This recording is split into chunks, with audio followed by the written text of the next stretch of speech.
J'ai l'habitude de commencer mes conférences toujours par ceci. Il n'y a pas de plus grande folie au monde que de condamner pour faux ce qui ne nous semble pas vraisemblable, et de ramener la puissance de Dieu et de notre mère nature à notre propre capacité et à notre suffisance. C'est l'essai numéro 26 de Montaigne. Il n'y a pas de plus grande folie au monde que de condamner pour faux ce qui ne nous semble pas vraisemblable. Parce que l'homme a des limites qu'il ne connaît pas, mais il se les fixe et il reste dedans, alors qu'il pourrait les transcender et les dépasser. Et vous allez voir qu'avec les cellules souches, vous allez découvrir des choses qui dépassent la raison raisonnante et qui sont pourtant la réalité. L'histoire du travail sur les cellules souches que j'ai réalisé a commencé il y a une dizaine d'années dans un endroit qui s'appelle Klamath Falls. Klamath Falls, ça se trouve aux États-Unis, en Oregon, où il y a un lac qui s'appelle le lac Klamath et où pousse une algue spécifique, la Phanizomenon flosaceae. La Phanizomenon flosaceae est une algue unique au monde. Unique au monde, elle est sauvage, elle ne pousse que là-bas, elle ne peut pas la cultiver. Et elle a une particularité, c'est l'aliment le plus riche connu à ce jour sur la planète, avec 115 micronutriments. Cette algue est connue depuis très très longtemps aux États-Unis et également dans d'autres pays. Elle a seulement été autorisée en France le 20 septembre 2007. Et cette algue, aux États-Unis, on s'était aperçu que les gens qui la consommaient n'étaient jamais malades, ou ceux qui étaient malades revenaient en santé. Et un de mes collègues me dit, et si dans cette algue il y avait des éléments, des molécules qui stimulent la production des cellules souches de moelle osseuse. La théorie des cellules souches date de Maximo en 1907. Vous voyez que c'est pas d'aujourd'hui, donc on n'a rien découvert. On a juste essayé d'appliquer, d'augmenter cette prolifération de ces cellules souches. Alors, l'homme est composé de 75 billions de cellules. Pour arriver à ces 75 billions de cellules, eh bien, il a bien fallu commencer par une, pour que ces cellules se multiplient. Chaque jour, notre corps va fabriquer des cellules de réparation. Notre cœur va fabriquer des cardiomyocytes, le foie des hépatocytes.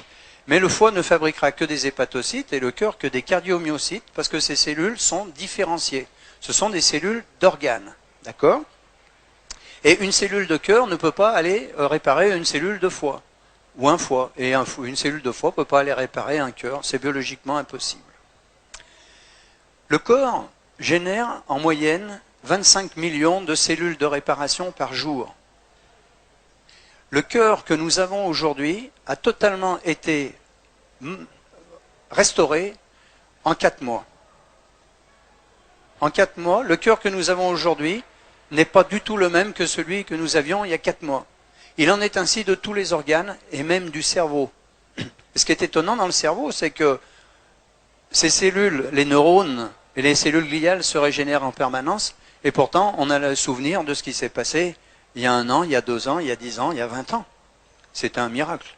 Avant d'arriver à un corps complet de 75 billions de cellules, eh bien, il faut bien commencer par une seule. Alors, comment ça se passe chez les mammifères ? Eh bien, c'est un ovocyte qui est fécondé par un spermatozoïde, bien entendu, et qui va donner la vie.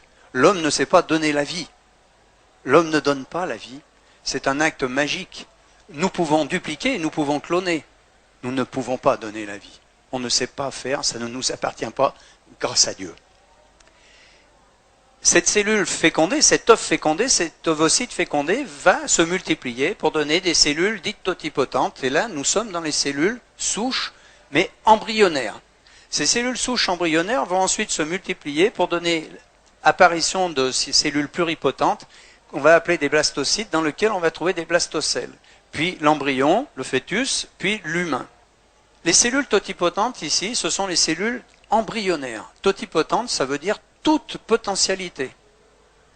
Toute potentialité. Retenez bien ça, tout est là-dedans. Tout est dans ce tableau.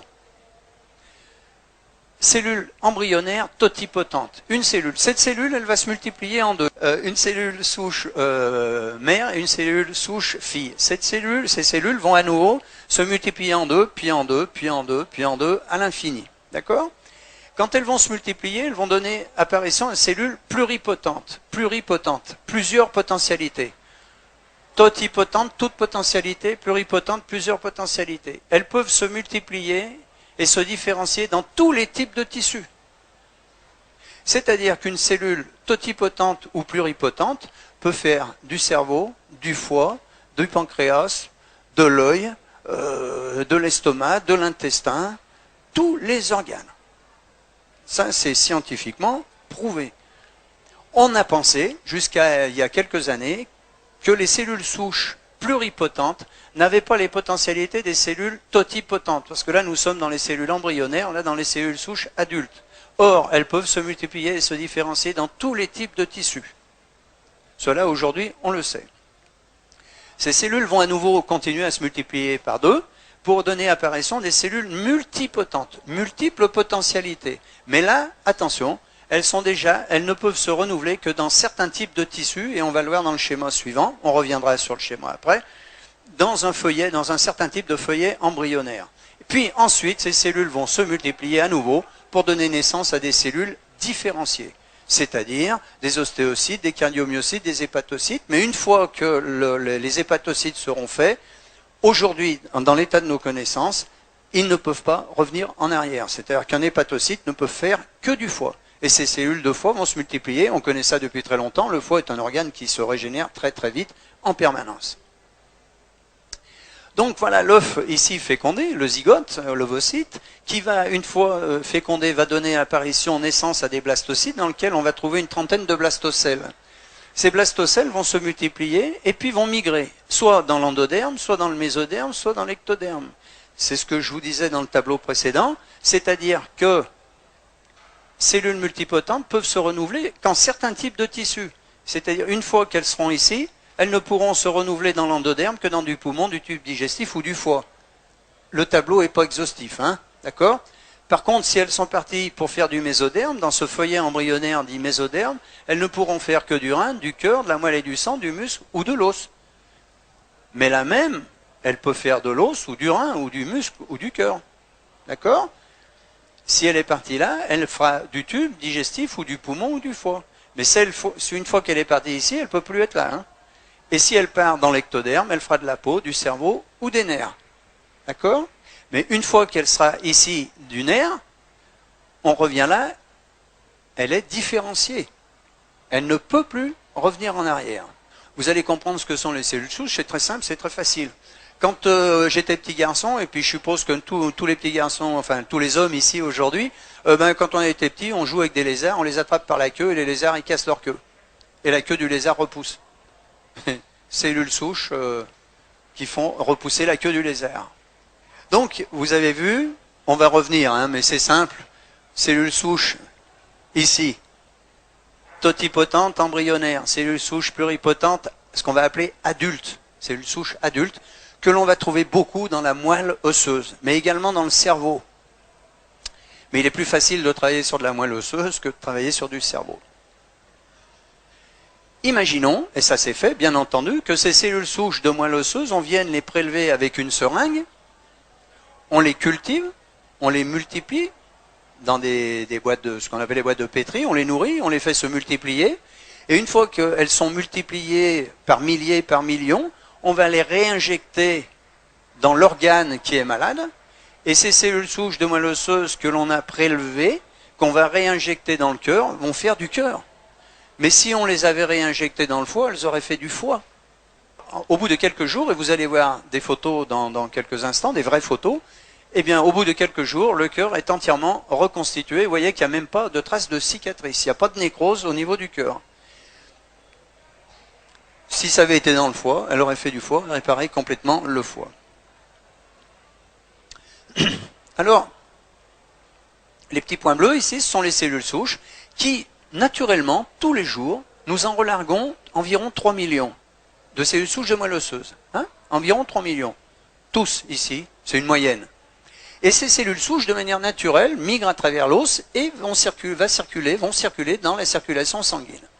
Il faut 36 heures à une cellule souche pour qu'elle fasse le tour complet du corps humain. 36 heures. Alors imaginons que ce petit point bleu ici, ce sont des cellules souches qui circulent, hein, ça c'est des veines, des artères, et puis elles partent ici. Et elles arrivent dans le foie. Et ici, vous voyez dans le foie, injury. Injury, c'est un stress. Il y a un problème au foie. Eh bien, qu'est-ce qui va se passer? Le foie, lorsqu'il a un problème, quel que soit l'organe, il va générer des signaux de détresse, qu'on appelle des cytokines. Imaginons qu'il y ait le feu ici, qu'est-ce qu'on va faire? On fait le 18. Ben, on ne fait que reproduire ce que fait la nature. Le foie, il fait le 18.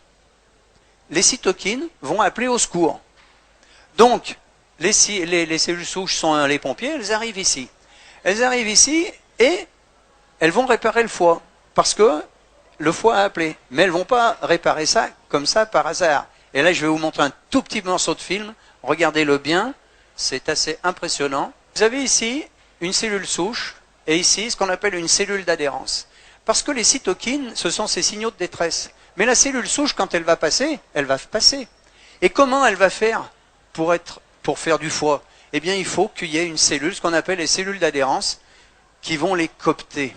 Et regardez bien ce qui va se passer. Ça, c'est une cellule souche. Ça, c'est une cellule d'adhérence. Regardez bien, ça dure pas longtemps, mais c'est très très chouette. For the brain from embryonic stem cells. And it turns out that we're able to do this. And that these neural stem cells, as we call them. La cellule d'adhérence va chercher la cellule souche et lui dit, viens ici et toi, tu vas faire du foie, si c'est un problème de foie, ou du cœur, si c'est un problème de cœur. Ce film a été fait par l'université d'Édimbourg.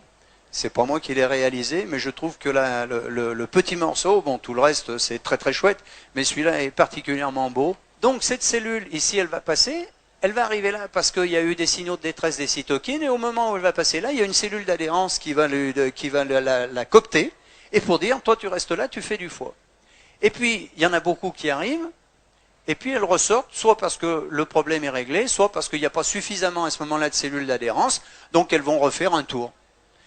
Et puis elle ressort, et puis elle vient ici. Et là, on s'aperçoit qu'il y a un problème sur le derme. Eh bien, exactement la même chose, cytokine, cellule d'adhérence, et celle qui était ici, qui est ressortie, qui n'a pas fait du foie, elle va faire du derme.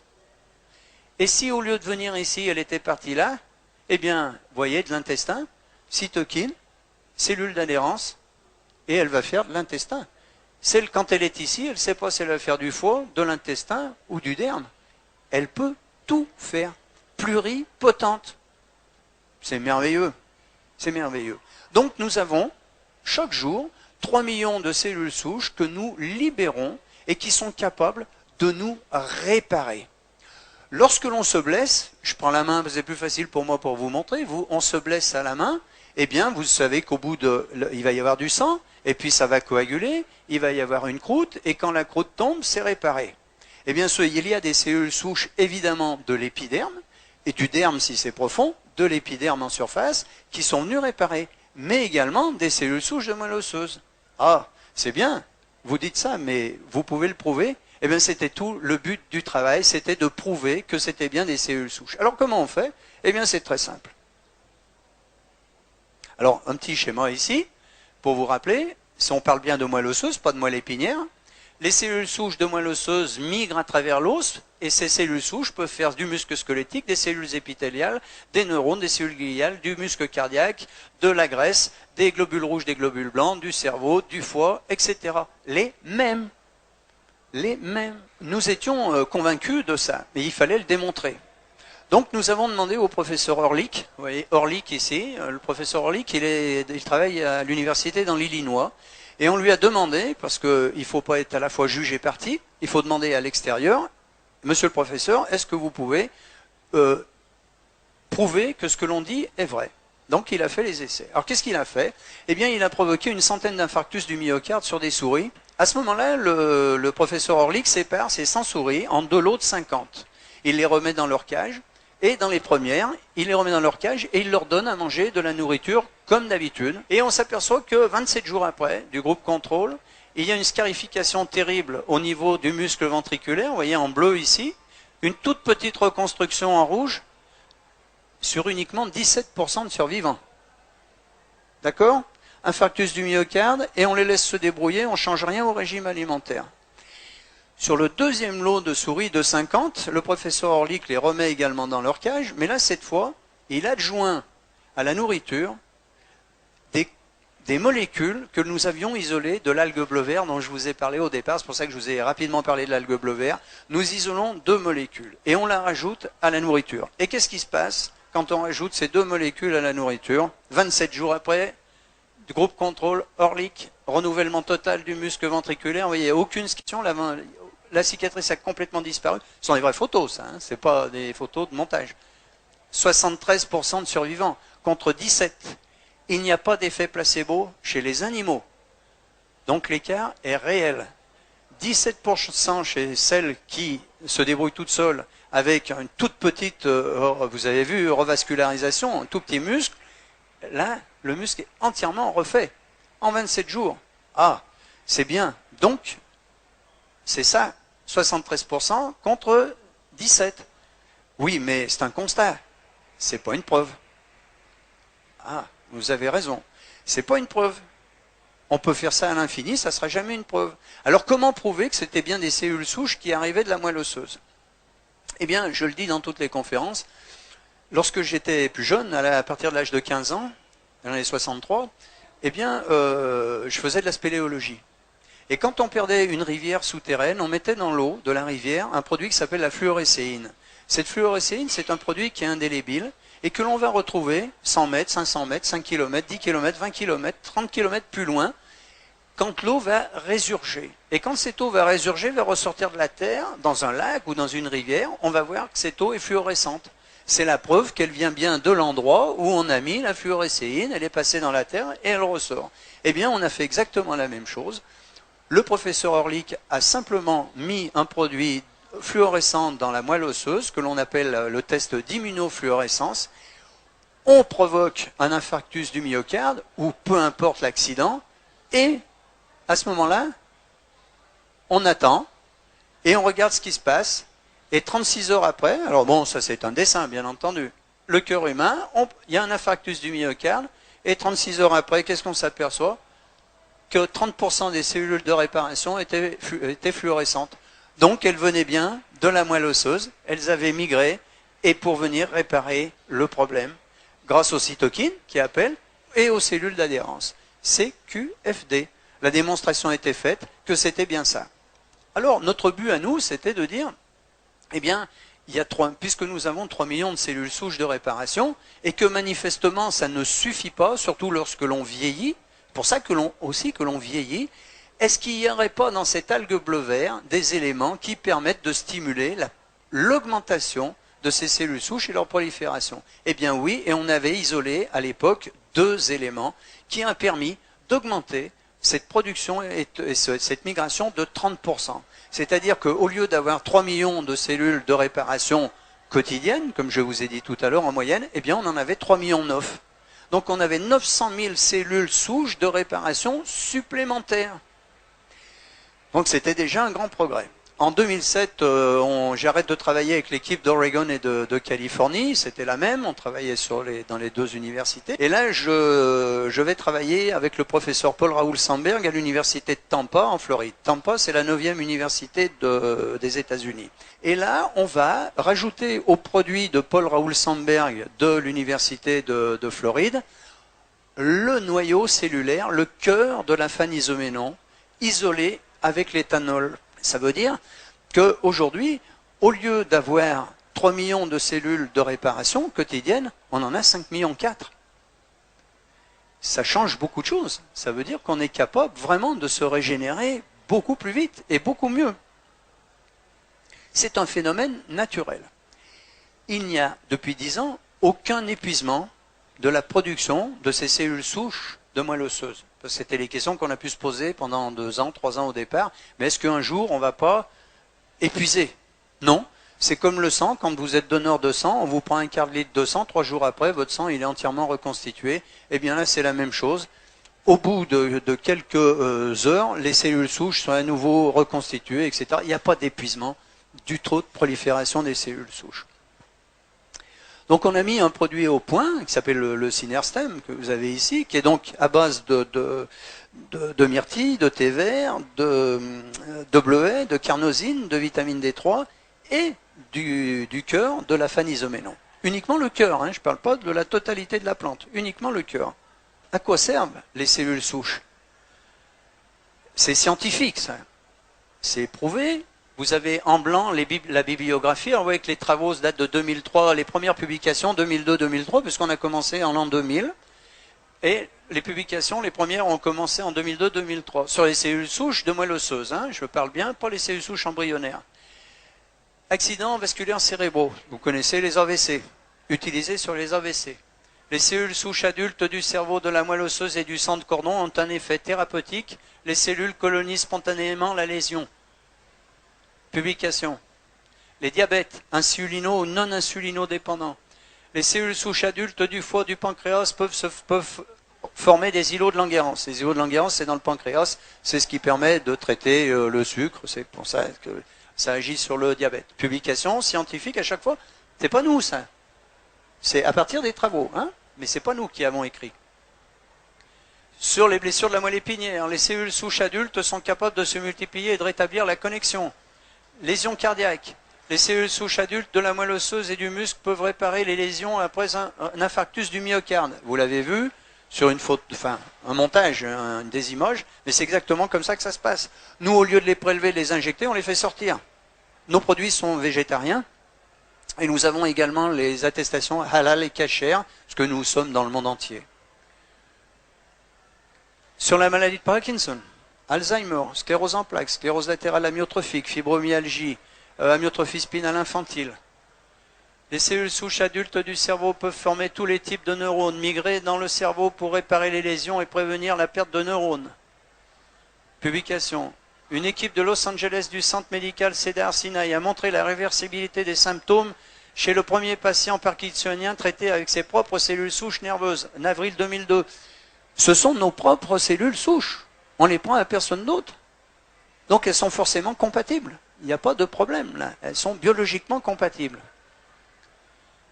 L'injection de facteurs de croissance dans le cerveau des patients stimule les cellules souches neuronales des patients, 61% d'amélioration. Ben, c'est-à-dire on les booste, hein, on les fait se multiplier. Sclérose multiple, maladie de Crohn et lupus. Les cellules de la moelle osseuse stoppent la progression et font diminuer les symptômes. Publication. Les cellules souches du sang périphérique génèrent des cellules de tous les feuillets primaires. Vous vous rappelez ?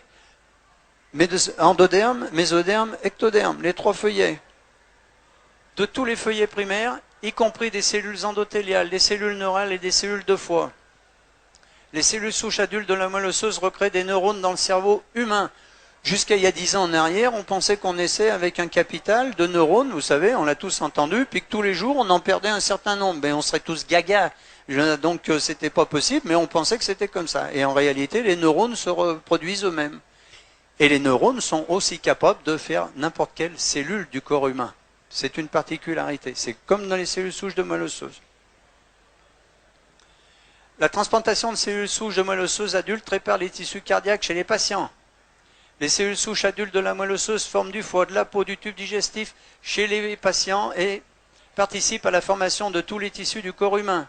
À chaque fois en blanc les publications.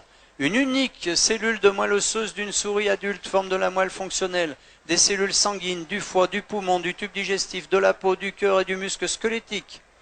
Les cellules souches adultes du cerveau se différencient en tissus de nombreux organes, cœur, poumon, intestin, rein, foie, système nerveux, muscles et autres tissus. J'insiste bien, le produit que nous avons mis au point, le Synerstem, qui est un produit naturel, végétarien, il ne guérit rien, il ne soigne rien. Il n'a aucune propriété thérapeutique. Vous avez bien compris que son seul rôle, c'est de stimuler la production de nos cellules souches et leur migration. Et que ce sont nos cellules souches qui nous réparent. D'accord ? J'insiste, c'est important. On ne prend pas de raccourci. Le produit ne guérit rien. Aujourd'hui, on sait que l'on peut augmenter la production et la prolifération des cellules souches de moelle osseuse de 80%, ce qui nous permet d'avoir, de presque pas tout à fait doubler, bientôt oui, mais pas encore, de doubler notre capacité d'auto-régénération. Alors, vous avez beaucoup de résultats positifs, mais vous avez aussi des échecs. Et ces échecs, c'est pourquoi ? Eh bien, il y a deux critères à ça. Et les échecs, on les a quantifiés. Sur toutes les pathologies confondues, 7%. Et 7%, c'est pas beaucoup, 7% d'échecs. Mais c'est 7% de trop. Mais on ne pourra jamais arriver à 100%. Et celui qui vous dirait ça sera un menteur. Et 7% d'échecs, pourquoi ? Deux critères. Un, des gens qui vont arrêter trop tôt. Nous avons eu une dame qui avait une sclérose en plaques depuis 15 ans. et qui, cette année, là, au salon à Paris, vient me voir avec ses béquilles en me disant « Monsieur Poignet, ça n'a pas marché. » Ah bon, c'est quoi une sclérose en plaques? Vous avez pris pendant combien de temps? 4 mois. Et je ne suis pas la fée Clochette, ni Merlin l'Enchanteur, et je ne peux pas dire combien de temps ça prendra. Mais cette dame, elle avait une sclérose en plaques depuis 15 ans, il fallait qu'en 4 mois, elle soit debout, sans béquille. Mais je ne sais pas, peut-être qu'il fallait qu'elle fasse pendant 1 an. Et puis peut-être que ça n'aurait jamais marché. Parce qu'il y a des gens chez qui ça ne marche pas. Et ça ne marchera jamais, parce qu'il y a une partie de la population dans le monde qui ne relâche pas les cellules souches de moelle osseuse. Donc ils n'ont pas cette capacité supplémentaire pour s'auto-régénérer. Voilà. Mais je ne sais pas expliquer pourquoi. Les cellules souches de moelle osseuse, également, ne sont jamais, jamais, jamais cancéreuses. Je ne sais pas si je l'ai dit, mais je le dis, c'est important, ne sont jamais cancéreuses. Vous savez, j'aime bien aussi cette phrase de Mark Twain. C'était impossible, mais ils ne le savaient pas. Alors ils l'ont fait.